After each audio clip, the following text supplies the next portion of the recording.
Jérémie, chapitre 52.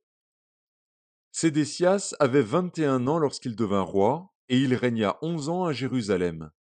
Sa mère s'appelait Hamutal, fille de Jérémie, de Libna. Il fit ce qui est mal aux yeux de l'Éternel, entièrement comme avait fait Joachim. Et cela arriva à cause de la colère de l'Éternel contre Jérusalem et contre Juda, qu'il voulait rejeter de devant sa face. Et Sédécias se révolta contre le roi de Babylone.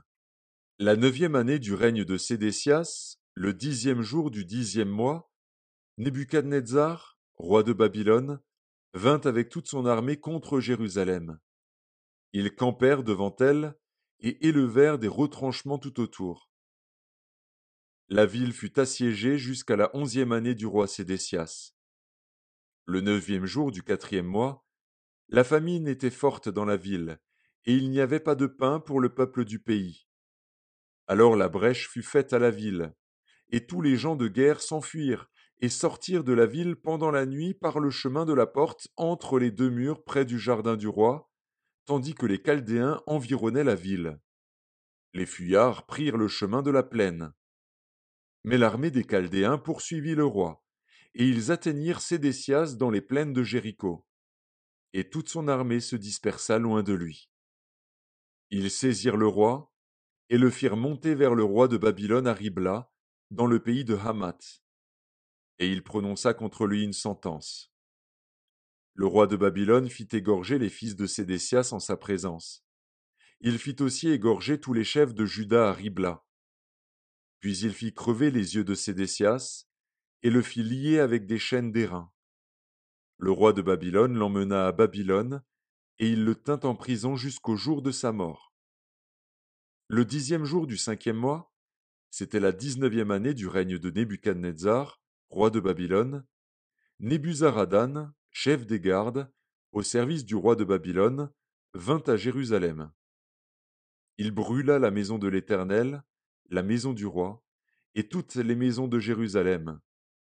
Il livra au feu toutes les maisons de quelque importance. Toute l'armée des Chaldéens, qui était avec le chef des gardes, démolit toutes les murailles formant l'enceinte de Jérusalem. Nebuzaradan, chef des gardes, emmena captif une partie des plus pauvres du pays, ceux du peuple qui étaient demeurés dans la ville, ceux qui s'étaient rendus au roi de Babylone, et le reste de la multitude. Cependant Nebuzaradan, chef des gardes, laissa comme vignerons et comme laboureurs quelques-uns des plus pauvres du pays. Les Chaldéens brisèrent les colonnes d'airain qui étaient dans la maison de l'Éternel, les bases, la mer d'airain qui était dans la maison de l'Éternel, et ils en emportèrent tous les reins à Babylone. Ils prirent les cendriers, les pelles, les couteaux, les coupes, les tasses, et tous les ustensiles d'airain avec lesquels on faisait le service. Le chef des gardes prit encore les bassins, les brasiers, les coupes, les cendriers, les chandeliers, les tasses et les calices, ce qui était d'or et ce qui était d'argent.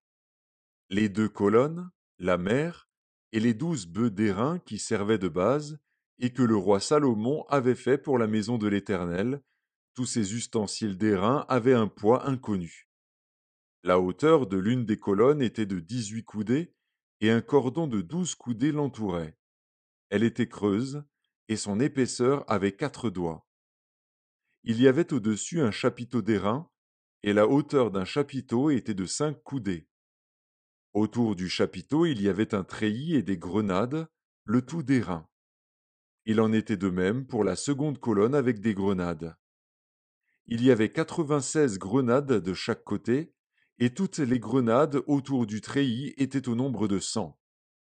Le chef des gardes prit Seraya, le souverain sacrificateur, Sophonie, le second sacrificateur, et les 3 gardiens du seuil.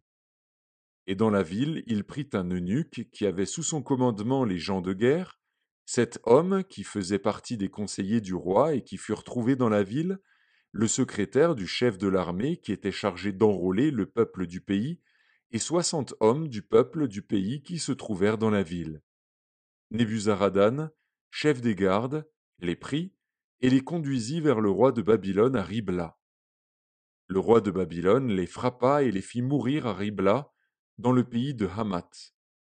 Ainsi Juda fut emmené captif loin de son pays.